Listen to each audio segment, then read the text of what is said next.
오늘 나에게 주시는 하나님의 말씀을 받는 시간입니다.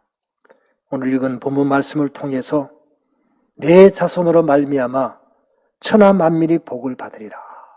오늘 이 말씀을 함께 나누려고 합니다. 오늘 요절 말씀 다 함께 낭독하겠습니다.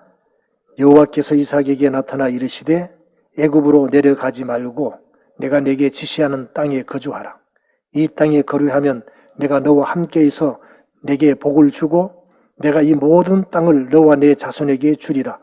내가 내 아버지 아브라함에게 맹세한 것을 이루어 내 자손을 하늘의 별과 같이 번성하게 하며 이 모든 땅을 내 자손에게 주리니 내 자손으로 말미암아 천하 만민이 복을 받으리라.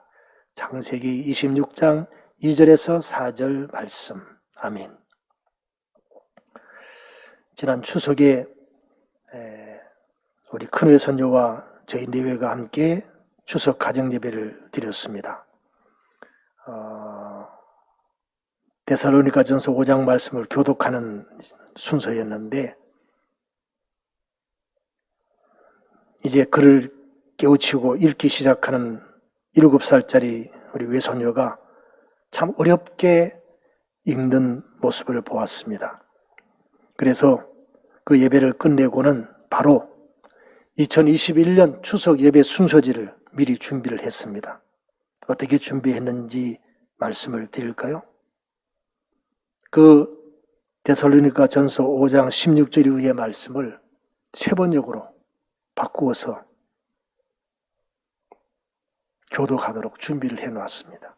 나머지는 그때 가서 또 좀 수정을 하고 정리하려고 합니다. 왜냐하면 우리 개역개정판으로 읽었더니 이제 막 한글을 깨우친 그 아이에게는 너무 어려운 거예요. 그래서 우리가 표준 세번역으로 제가 주일 예배 때 말씀을 교독하는 이유는 이제는 우리가 다음 세대를 위해서 그 아이들이 그 다음 세대가 이해할 수 있는 언어로 말씀을 가르쳐야 되겠다, 읽어야 되겠다, 그런 뜻입니다. 오늘도 요절 말씀을 표준 세번역으로 다시 한번 읽어보겠습니다. 비교해 보시면 훨씬 이해가 쉬울 것입니다. 다 표준 세번역으로 오늘 말씀을 함께 읽겠습니다. 주께서 이삭에게 나타나셔서 말씀하셨다. 이집트로 가지 말아라. 내가 너희에게 살라고 한 이 땅에서 살아라. 내가 이 땅에서 살아야 내가 너를 보살피고 너희에게 복을 주겠다. 이 모든 땅을 내가 너와 너의 자손에게 주겠다. 내가 너의 아버지 아브라함에게 맹세한 약속을 이루어서 너의 자손이 하늘의 별처럼 많아지게 하고 그들에게 이 땅을 다 주겠다. 이 세상 모든 민족이 내 씨의 덕을 입어서 복을 받게 하겠다. 아멘. 내 씨의 덕을 입어서, 내 후손의 덕을 입어서 복을 받게 하겠다. 훨씬 이해가 쉽죠? 아브라함 때에 첫 흉년이 들었다라고 성경이 기록합니다. 그리고 이삭 때에도 또 흉년이 들었습니다. 그래서 이삭이 그랄로 가서 블레셋 왕 아비멜렉이 있는 곳에 이르렀습니다. 하나님께서 이삭에게 나타나셔서 애굽으로 내려가지 말고 내가 내게 지시하는 땅에 거주하라, 그렇게 말씀합니다. 오늘은 여기에서 몇 가지를 살펴봅니다. 아브라함 때도 흉년이 들었고 이삭 때도 흉년이 들었다. 이런 흉년이 수시로 일어나고 있다, 그런 뜻입니다. 그리고 이 흉년은 그 땅에 사는 모든 사람에게 닥치는 위기였다는 사실입니다. 그리고 이 위기가 닥칠 때에는 사람들은 선택을 하게 됩니다. 이삭에게도 바로 이 선택의 순간이 왔다는 것입니다. 이때 여호와께서 이삭에게 말씀합니다. 애굽으로 내려가지 마라. 그리고 내가 지시하는 땅에 거주해라, 그렇게 말씀합니다. 그 당시에 상식을 가지고 있던 사람들에게는 흉년이 들면 애굽으로 가는 것이 제일 좋은 선택이었습니다. 왜냐하면 애굽은 풍요로운 땅이기 때문입니다. 나일강 삼각주는 지금도 그렇고 예전도 그렇고 참으로 풍요로운 땅입니다. 세계 4대 문명 발상지 가운데 한 곳이기도 합니다. 그러므로 흉년이라고 하는 위기를 극복할 수 있는 가장 좋은 선택은 애굽으로 내려가는 것입니다. 그런데 왜 내려가지 말라고 했을까? 우리가 잘 아는 대로 그곳은 우상 숭배의 땅입니다. 왜 하나님께서 아브라함에게 갈대아 우르를 떠나라고 했는가? 그것도 세대 4대 문명 발상지 가운데 한 곳이었습니다. 풍요로운 땅이었습니다. 왜 그곳을 떠나라고 했습니까?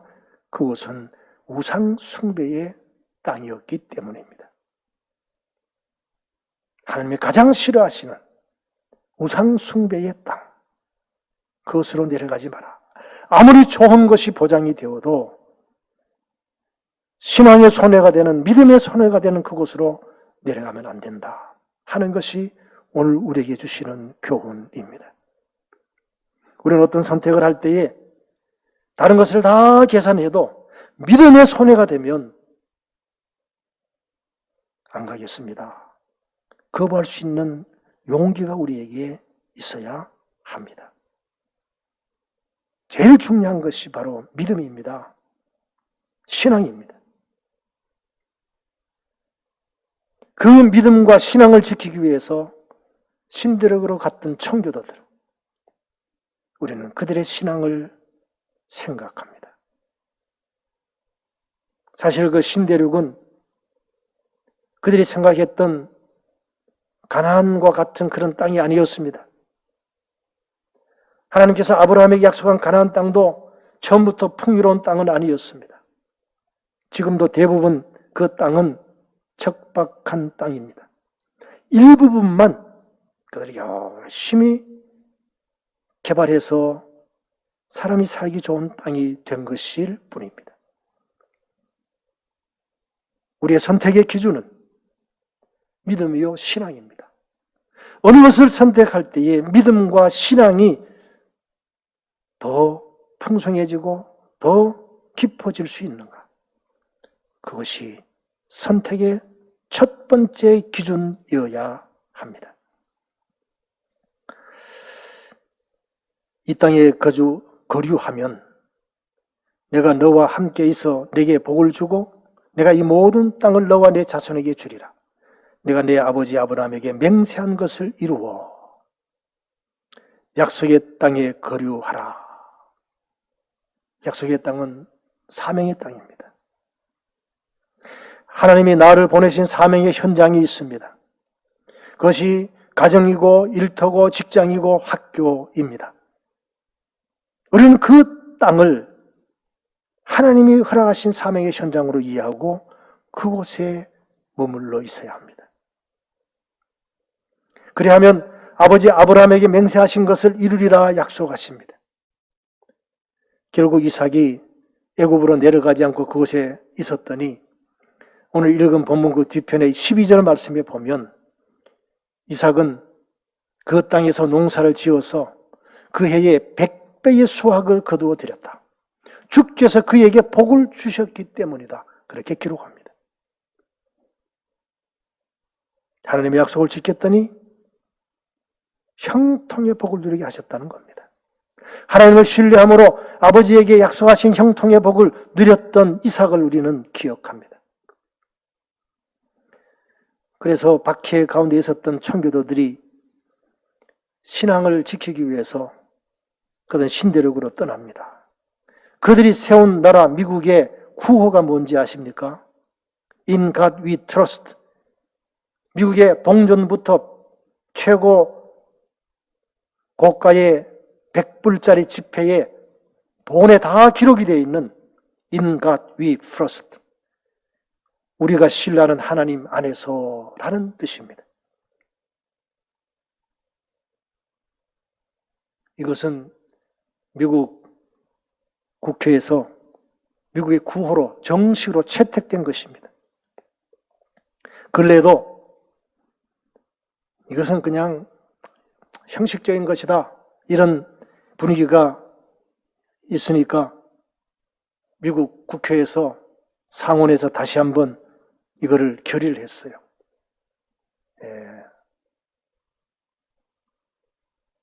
9명이 반대하고 나머지가 다 찬성했어요. 그 9명이 반대한 사람 가운데 민주당이 8명이고 공화당이 1명이래요. 그리고 반대한 사람이 대부분 이 미국의 혈통을 가진 사람들이 아니고 주로 아시아계 다른 나라 혈통을 가진 사람들이에요. 예를 들면 일본계 미국인 그 상원원도 있거든요. 그 사람도 반대하고 이 미국은 종교의 자유가 있는데 이런 것을 미국의 구호로 하면 안 된다 뭐 이런 논리지요. 그럼에도 불구하고 압도적으로 9명이 빼고 다 찬성해서 In God We Trust는 미국의 구호다. 그렇게 결정을 했습니다. 우리가 신뢰하는 하나님 안에서 살아가는 사람들 그런 뜻이죠. 자, 우리는 여기에서 하나님이 약속해 주신 좋은 것을 누리는 것이 중요한 것이 아니라 그것을 통해서 하나님이 우리에게 주신 사명을 수행하는 겁니다. 하나님께서는 하나님의 형상을 따라 사람을 만드시고 생육하고 번성하여 충만케 하라는 사명, 정복하고 다스리라는 사명을 주셨습니다. 우리가 타락함으로 이 두 개의 사명을 상실했습니다. 그것을 우리는 영적인 죽음이라고 표현합니다. 예수 그리스도를 통해서 아브라함의 후손 예수님, 다윗의 후손 그리스도를 통해서 이 생명권과 통치권을 회복시켜 주셨다. 그것을 우리는 구속이라고 표현합니다. 구원이라고 표현합니다. 우리는 바로 그 구속의 은혜를 입은 사람들입니다. 그러므로 우리는 이 땅에서 이 사명을 충실히 감당해야 합니다. 이제 내 자손을 하늘의 별과 같이 번성하게 하며 이 모든 땅을 내 자손에게 주리니 내 자손으로 말미암아 천하 만민이 복을 받으리라. 내 씨 덕분에 모든 사람들이 복을 받을 것이다. 그런 뜻입니다. 이제 우리는 오늘 이 말씀을 오늘 우리 시대에 어떻게 적용해야 될 것인가를 살펴보려고 합니다. 번성하게 하며 생명권을 회복하라는 뜻입니다. 자녀 출산운동에 우리가 사명을 가지고 참여해야 합니다. 우리 대한민국에서는 이 문제를 해결할 곳이 다른 곳은 없습니다. 오직 교회밖에 없습니다. 계속해서 출산율이 떨어지는 상황에서 하나님의 말씀을 믿고 신뢰하는 우리들만이 생육하고 번성하여 충만케 하라는 그 사명에 헌신하는 겁니다. 사실은 요즘 우리 시대가 자녀를 키우기가 쉬운 시대가 아닙니다. 한 명 키우기도 쉽지 않습니다. 그래서 많은 사람들이 결혼을 하되 자녀 낳지 않고 두 사람이 벌어서 그냥 행복하게 살다 끝내자 소위 말하는 딩크족을 꿈꾸고 있습니다. 실제로 그렇게 살아가는 사람들이 많이 있습니다. 그러나 그것은 하나님의 뜻이 아닙니다. 힘들고 어렵지만 이것은 하나님이 주신 사명이기 때문에 우리가 충실히 수행해야 합니다. 또한 그 자녀들에게 신앙을 전승하는 것, 아브라함이 믿었던 하나님을 이삭이 믿었던 하나님을 야곱이 믿었던 하나님을 요셉이 잘 믿도록 그 사명을 감당하는 것이 오늘 우리에게 주신 사명입니다. 바로 이 코로나19는 바로 이 사명을 잘 감당하도록 하나님이 주신 어떻게 보면 마지막 기회다. 저는 그렇게 확신합니다. 우리가 이 기회를 활용하지 못하면 이제는 기회가 또다시 찾아오기가 어렵습니다. 2014년도에 미국에서 이런 책이 출판되었습니다. 주일학교가 교회를 죽이기 전에 주일학교를 없애라. 제가 어떤 이 기독교 교육학을 가르치는 교수님의 글 속에 그 책을 발견하고 찾아봤더니 번역된 게 없어요. 미국의 그 자료를 보고 제가 우리 신학교 다니는 신학교에 지금 계시는 우리 교수님들, 동기 교수님들에게 이것 좀 한국 교회를 위해서 번역을 좀 하십시오. 그렇게 부탁을 했습니다. 사실 주일학교는 영국이 산업혁명을 통해서 농촌에 있었던 사람이 도시로 다 몰려와서 하루에 12시간, 15시간씩 일하는 동안에 아이들을 돌보지 못합니다. 그래서 그 아이들을 돌보기 위해서 생긴 게 썬데이 스쿨이에요. 가정이 제 기능을 못하니까 교회가 그 아이들을 돌보기 시작한 것이 썬데이 스쿨이에요. 원래는 가정이 자녀들의 신앙을 책임져야 합니다.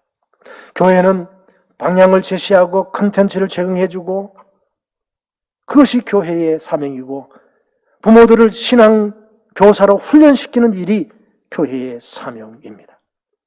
그러므로 자녀들에게 신앙 전승을 책임지는 것은 부모들이 하셔야 될 일입니다. 우리는 여기에서 고민이 하나 생깁니다. 그러면 안 믿는 집 아이들은 어떻게 합니까? 물론 걱정이 됩니다. 저는 그런 얘기를 하실 때마다 이렇게 얘기합니다. 우선 믿는 집 아이들이 더 급합니다.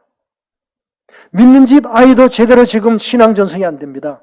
우리가 그것부터 회복합시다. 그리고 그것이 회복되면 우리 아이들의 친구를, 안 믿는 집 아이들을 영적으로 입양해서 주일 예배 드릴 때 그 아이들 오라 그래서 같이 예배 드리고 그 아이들 우리가 대모가 되어서 신앙을 책임져 줍시다. 먼저 우리 아이들이 급합니다. 우리 아이들도 제대로 돌보지 못하면서 남의 아이들을 돌본다는 것은 그것은 정말 불가능한 일입니다. 무책임한 일입니다. 저는 그렇게 얘기합니다. 내 자녀들에게 신앙 전승시키는 것 성공해야 합니다. 오늘도 평소 주일 예배를 드리던 시간에 온 가족이 모여서 주일 헌금도 준비하고 복장도 갖추고 그리고 예배를 드리는 겁니다. 아마 젊은 분들은 다 오늘 이 예배를 TV를 통해서 아마 예배를 드릴 겁니다. 그 방법이 간단하잖아요. 이제 어르신들은 잘 몰라서 그냥 스마트폰 들고 가시는데 조금만 배우시면 TV에 이걸 다 연결할 수가 있고요. 또 TV에서는 요즘 유튜브가 다 그대로 나옵니다. 우리 교회 예배가 다 유튜브로 생중계가 되고 또 업로드가 되기 때문에 다 찾아갈 수 있습니다. 그래서 예배를 드려야 합니다. 그래서 자녀들에게 신앙이 전승되도록 해야 합니다. 모든 땅을 내 자손에게 주리라. 이거는 통치권을 회복시켜 주시겠다는 약속입니다. 선한 영향력을 끼치는 것입니다. 지금은 소금의 맛을 잃어서 버려져 사람들에게 밟히고 있지만 다시금 소금의 맛을 회복해서 예수님처럼 사는 삶을 통해서 우리 예수 믿는 사람들이 있으므로 이 세상이 유익이 되도록 해야 합니다. 내 자손으로 말미암아 천하 만민이 복을 받으리라. 내 씨로 말미암아 사람들이 덕을 볼 것이다. 너의 자손, 내 자녀, 손주, 증손으로 말미암아 천하 만민이 복을 받을 것이다. 덕을 볼 것이다. 그것이 우리에게 주신 궁극적인 사명입니다. 이제 우리는 성경적인 세계관을 가진 인재를 모든 분야에서 배출해야 합니다. 제가 성경적인 세계관을 관심을 갖고 자료를 정리하고 최근에 강의할 기회가 있어서 강의를 만들었습니다. 이제는 이것을 잘 정리해서 교육을 할 것입니다. 하나님이 세상을 만드셨고 우리가 그 하나님 말씀에 불순종함으로 타락했고 타락한 우리를 예수 그리스도를 통해서 다시 회복시켜 주셨다. 이 성경적인 세계관을 가지고 살아가는 사람, 그리고 생명권과 통치권을 삶의 목표로 삼고 살아가는 사람, 이런 사람을 각 분야에서 배출시켜야 합니다. 언론, 교육, 사회, 문화, 정치, 경제 모든 분야에서 이런 인물들을 배출해야 합니다. 그래서 나로 인하여, 우리로 인하여 나의 가족과 친지와 이웃이 복을 받아야 합니다. 교회와 그리스도인이 존재함으로 세상에 유익이 되어야 합니다. 우리는 그것을 회복해야 합니다. 어제 우리 가족들이 모여서 토요일 거룩한 식탁 예배를 드리게 되었습니다. 예배를 드리고 식사를 하는데 나훈아 추석 특별 콘서트가 화제가 되었습니다. 저도 조금 봤어요. 이 카톡방에 어떤 분이 올렸는데 한자로 막 되어 있는 걸 올렸어요. 그런데 나훈아 얼굴이 나와 있는 거예요. 궁금해서 이렇게 들어가 보니까요, 나훈아 콘서트를 하는 거예요. 뭐 시간이 바쁘고 해서 그 부분에 가서 조금 봤어요. 그 부분에 갔더니 오늘 제가 아버지들을 위해서 노래를 부르겠습니다. 아버지들은 조금 땡겨 앉으십시오. 나중에 제가 이 설교를 하기 위해서 자료를 조사했습니다. 전 세계에 흩어져 있는 우리 한국인들 1000명을 뽑았대요. 그래서 언택트 공연을 한 겁니다. 원래는 1년 전에 금년 추석에 10,000명을 대상으로 콘서트를 하기로 준비했는데 코로나19 2단계로 인해서 언택트 공연을 하기로 결정을 하고 1000명을 신청을 받았대요. 그 화면을 보니까요, 1000개의 화면이 나오는 거예요. 번쩍번쩍 하는데 뭐 저 아프리카도 있고 유럽도 있고 뭐 전국에 뭐 다 있는 거예요. 제가 보니까 북한만 빼고 다 있는 것 같아요. 뭐 사할린에서도 나오고 그래요. 자, 그리고 이제 아버지들을 위해서 노래를 부르는 것을 보았습니다.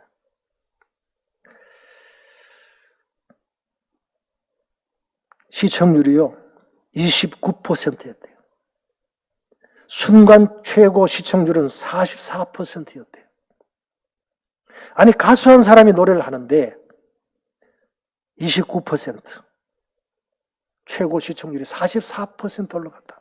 대단한 영향력이잖아요. 대단한 영향력이잖아요. 그 한 사람을 통해서 많은 사람들이 위로를 받고 힐링이 되었다는 겁니다. 도대체 그 원인이 뭘까? 그 비결이 뭘까를 생각했습니다.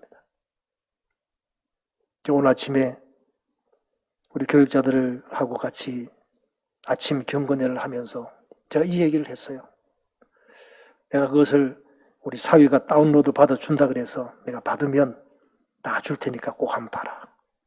모르겠습니다. 봤는지 모르겠어요. 어젯밤에도 재방송을 했대요. 저는 주일 때문에 재방송 보고 싶은 마음이 있었는데 못 봤습니다. 그런데 제가 그것을 가만히 생각해 보니까 또 그것을 다시 보기가 안 되고 이래서 중국에서 이렇게 보여줬는데 다시 보려고 하니까 그게 또 막혀버렸어요. 그래서 하여튼 제 사위가 그것을 하여튼 다운로드 받아준다 그래서 제가 그걸 보려고 합니다. 하여튼 그 공연에 대한 여러 가지 기사들이 많이 있었어요. 왜 이리 많은 사람들이 관심을 가질까? 많은 사람들이 영향을 받을까? 아직까지 그걸 다 보지 못한 상태에서 나름대로 3가지를 정리해 보았습니다. 첫째는 그 공연을 하는데 이 나훈아 씨가 노 개런티로 공연했어요. 돈을 안 받았어요. 사실 이 나훈아 씨는 한 번 공연하면 2억, 3억씩 받는 사람이래요. 근데 돈 한 푼도 안 받았어요. 바로 그 수고와 헌신입니다. 그렇게 2시간이 넘도록 공연하면서 공연하는 게 2시간 넘도록 공연하는 것만 합니까? 그 전에 준비를 얼마나 많이 해야 됩니까? 그 수고 헌신하면서 돈 한 푼 안 받는 거예요. 바로 이거 헌신이었다 하는 겁니다. 두 번째는 그 준비한 것이 얼마나 많은 준비를 했겠습니까? 또 노래 부른 게 전부 29곡이더라고요. 그 실력, 준비, 그것이 사람들에게 영향을 주었다라는 것입니다. 그리고 전 세계에 흩어져 있는 우리 한국인들이 거기에 1000명이 선택되어서 참여한 거죠. 어떤 사람은 이 젊은 자녀들이 거기에 빨리 신청 못해서 우리 부모님이 참여하지 못해서 죄송합니다. 뭐 그런 글도 남겼다 그래요. 그런데 거기에 1000명이 화면으로 참여하는데요. 그 사람들을 공감시키는 거예요. 그래서 저는 이 나훈아 씨가 이 공연하면서 이런 시청률을 보이고 사람들에게 감동을 준 이 원인을 3가지로 정리했습니다. 첫째는 헌신이었다. 두 번째는 실력이었다. 세 번째는 공감이었다라는 것입니다. 우리 교회와 그리스도인들이 세상에 유익을 주고 이런 역할을 해야 되는데 그 역할을 제대로 못하고 있는 이유가 뭘까? 우리가 헌신을 제대로 하지 못해서일까? 실력을 갖추지 못해서일까?